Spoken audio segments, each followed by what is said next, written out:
चलिए वीडियो को स्टार्ट करते हैं और सीखते हैं हम यहाँ पे विलोपन विधि। क्लास 10th प्रश्नावली 3.4 का पहला और दूसरा क्वेश्चन लिए हैं।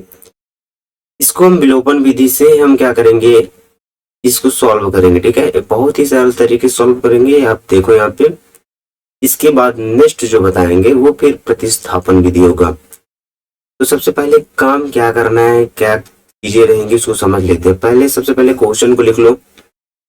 पहला क्वेश्चन को सॉल्व करूंगा मैं। क्या है यहाँ पे देखो, सॉल्व।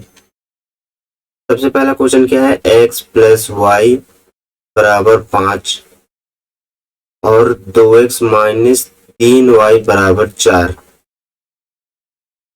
इसको बना लो समीकरण 1, इसको बना लो समीकरण 2। और हम क्या करेंगे, देखो जब भी विलोपन विधि लगाएंगे ध्यान रखना है, इसके या तो x पक्ष बराबर हो, कौन से पक्ष बराबर हो, या तो x वाला पक्ष बराबर हो या उसका y पक्ष बराबर हो। तो यहाँ पे हमने यहाँ सॉल्व कर सकते हैं। ठीक है, तो सबसे पहले इसका एक पक्ष बराबर करना है। तो लिखेंगे यहाँ पे समीकरण 1 में मैं x वाला पक्ष का गुणा कर देता हूँ। देखो x का गुणांक क्या है, 1, कुछ नहीं है तो क्या है 1। इनके गुणांकों का गुणा कर देंगे। ठीक है, मैं यहाँ पे लिख देता हूँ समीकरण 1 में ये नीचे वाला गुणांक का गुणा कर देना है। समीकरण 2 में x के ऊपर वाले का गुणांक गुणा कर देना है। ठीक है, x का जो गुणांक है उसको 2 में और इस समीकरण का गुणांक जो x अक्ष में x पक्ष में है उसको 1 में।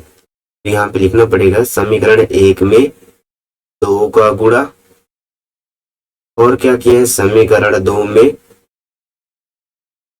इसका गुणा किए हैं 1 का गुणा करने पर। तो चलो गुणा कर देते हैं। यहाँ पे गुणा करेंगे तो क्या होगा, यहाँ पे देखो 2 का गुणा करूंगा x में तो क्या हो जाएगा, 2 1 कम 2x प्लस है तो क्या रहेगा प्लस 2 का गुणा करूंगा y में तो क्या हो जाएगा 2y बराबर 2 का गुणा 5 में करूंगा तो हो जाएगा 2 5 10। इसी प्रकार 1 का गुणा करूंगा तो क्या आ जाएगा 2x, यहाँ पे इसका गुणा करूंगा 1 में तो माइनस का 3y और बराबर 4 1 कम 4। यहाँ पे एक बड़ा सा लाइन खींच देना है बढ़िया सीधा और यहाँ पे चिन्ह बदलेंगे। ठीक है, देखो यहाँ पे कुछ नहीं मतलब प्लस है तो इसका चिन्ह क्या हो जाएगा माइनस, ऐसे बदलना है चिन्ह। यहाँ पे क्या है, देखो यहाँ पे है हमारा माइनस का तो क्या हो जाएगा प्लस का। ये चिन्ह बहुत इंपॉर्टेंट है इसलिए ध्यान रखना, ये जो नीचे वाला चिन्ह है इसी का मान्य होगा। ठीक है, यहाँ पे प्लस है तो क्या हो जाएगा माइनस।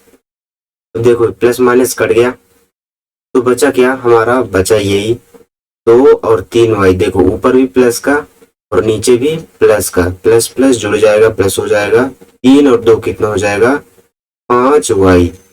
ये वाला चिन्ह का मान्यता खत्म हो जाती है, याद रखना जो इधर चिन्ह रहती है ना इनका मान्यता खत्म हो जाती है और हम ब्रैकेट में जो लिखते हैं वो चिन्ह का मान्यता रखेंगे। ठीक है, याद रखना इसको वरना गलत हो जाएगा। यहाँ पे देखोगे क्या है प्लस और यहाँ पे क्या है माइनस, तो प्लस माइनस माइनस, प्लस में 4 जाएगा तो 6 बचेगा और प्लस का बचेगा। हमेशा बड़े का चिन्ह लेंगे, ये भी ध्यान रखना है। में 10 बड़ा है तो 10 बड़े में कौन सा चिन्ह है प्लस का, तो प्लस का 6 आ गया हमारे पास। अगर देखेंगे यहाँ पे y का मान, तो y का मान लगभग क्या रहा है 6/5। ठीक है, y का मान क्या हो चुका है 6/5। अब इस y का मान किसी भी समीकरण में रख दो, चाहे तो आप समीकरण 1 में चाहे तो आप समीकरण 2 में रख दो, आंसर आ जाएगा। तो यहाँ पे लिखूंगा मैं समीकरण 1 में y का मान रखने पर। ठीक है, चलो रख देते हैं y का मान। क्या है y का मान, समीकरण 1 क्या है, x प्लस वाई बराबर क्या है 5। तो x का मान नहीं मालूम है, y का मान मालूम है 6/5 है तो लिख देता हूँ 6/5 और बराबर क्या है 5। x को रहने देंगे अपने जगह में, इसको उठा के उधर ले जाएंगे। ठीक है, तो 5 अपने जगह में, उधर गया तो प्लस का है, उधर आएगा तो माइनस का 6/5। हमेशा ध्यान रखना चिन्हों का अदला बदली हो जाती है जब भी बराबर के इधर उधर लेके जाते हैं तो। ठीक है, इसका कर लेंगे बटे 1 और यहाँ पे सिंपल सा एलसीएम ऐसे देखो, 5 एकम 5, नीचे गुणा कर दो और तिर्यक गुणा कर दो, 5 25 माइनस 6 कम 6, ये हो गया हमारा एलसीएम सिस्टम, सबसे सरल तरीका। ठीक है, और यहाँ पे 25 में 6 घटेगा तो क्या आ जाएगा 19 और बटे में 5, ये हमारा आ गया x का मान 19/5। अब इसी प्रकार क्वेश्चन हम कौन सा लगा सकते हैं, दूसरा नंबर लगा सकते हैं। दूसरा नंबर क्या क्वेश्चन है, आप देख सकते हो 3x + 4y और बराबर 10 और 2x - 2y बराबर 2। तो चलो इस क्वेश्चन को भी मैं सॉल्व कर लेता हूँ, तो आप लोग इसको उतार लेना, मैं इसको मिटा रहा हूँ। ठीक है, और यहाँ पे सॉल्व करेंगे दूसरा क्वेश्चन,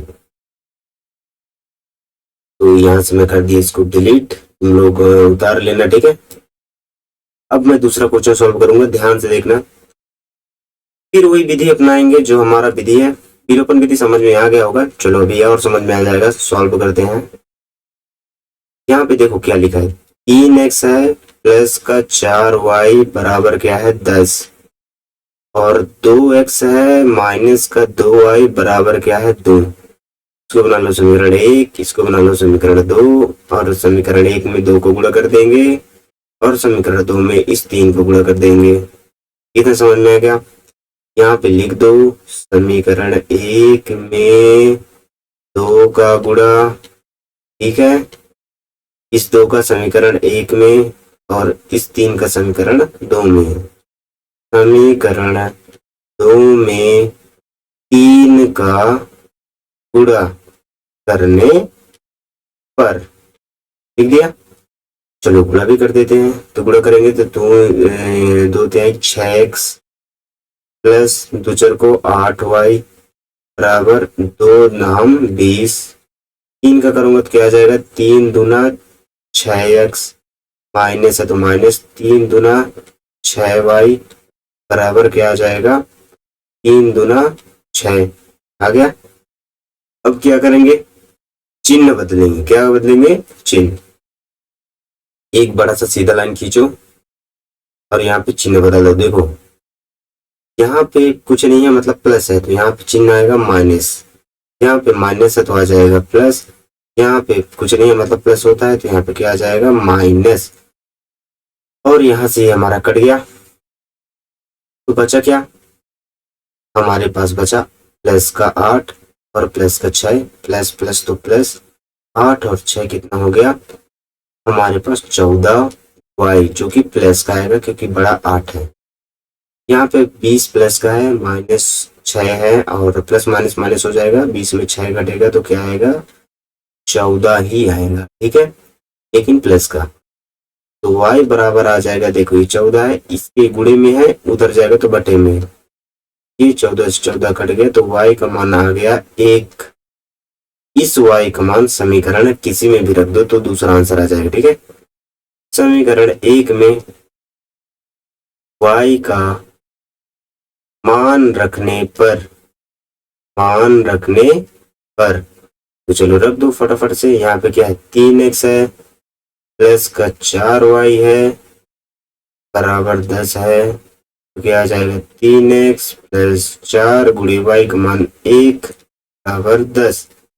तो यहाँ पे आ जाएगा 3x प्लस 4 एकम 4 बराबर 10, और यहाँ पे आ जाएगा 3x बराबर, देखो 10 अपने जगह में है, 4 उधर चला जाएगा तो माइनस का 4 हो गया, तो यहाँ पे बचा 3x बराबर 6 प्लस का, क्योंकि 10 बड़ा है, x बराबर आ जाएगा 6/3, 3 से काट दो, 3 एकम 3, 3 दूनी 6, सॉरी यहाँ पे आ जाएगा 2, 3 दूना 6, तो x का मान आ गया 2। This is the answer, x बराबर 2 y बराबर 1 आंसर। होपफुली समझ में आ गया होगा। विलोपन विधि कुछ नहीं है, विलोपन विधि में सबसे पहला चीज क्या करना है, यहाँ पे इस जो x अक्ष का होता है, देखो पहले पक्ष देखना है बराबर है कि नहीं, x वाला हो चाहे y वाला, दोनों का देखना है। दोनों दोनों बराबर नहीं है तो अब दोनों में से एक को ले लेना। हमने x का लिया है, x के आगे देखेंगे क्या है, 2 है गुणांक, तो उस गुणांक को ऊपर वाले समीकरण के साथ गुणा कर देना है और ऊपर वाले x पक्ष का गुणांक को नीचे वाले समीकरण के साथ गुणा कर देना है। उसके बाद क्या करना है, गुणा करने के बाद लिख लेना है। उसके बाद चिन्हों का चेंज कर देना है। यहाँ पे देखो प्लस था तो अपन ने यहाँ पे अपोजिट माइनस किया, यहाँ पे माइनस था तो प्लस किया, यहाँ पे प्लस था तो माइनस किया। फिर उसके बाद इसको काट देना है, जो सेम रहेगा उसको काट देंगे, जो घटेगा जुड़ेगा जोड़ देंगे। फिर उसके बाद यहाँ पे y का मान निकल जाएगा। उसके बाद y का मान किसी भी समीकरण में रख देंगे तो हमारा x का मान आ जाएगा। ये हमारा आ गया फाइनल आंसर। इतना इजी है, बहुत इजी है, आपको थोड़ा सा दिमाग लगाना है और आप विलोपन और प्रतिस्थापन आराम से कर सकते हैं। तो होपफुली आपको विलोपन विधि समझ में आ गया होगा। अगर नहीं आया है तो आप कमेंट करिए, और भी सरल बताने का कोशिश करूंगा ताकि आपको अच्छे से समझ में आए। और अगर नए हो तो चैनल को फॉलो और सब्सक्राइब जरूर कर लेना। मिलते हैं नेक्स्ट वीडियो में। नेक्स्ट वीडियो में हम सीखेंगे कि प्रतिस्थापन विधि को कैसे सॉल्व करें एकदम इजी वे में। ठीक है, चलो।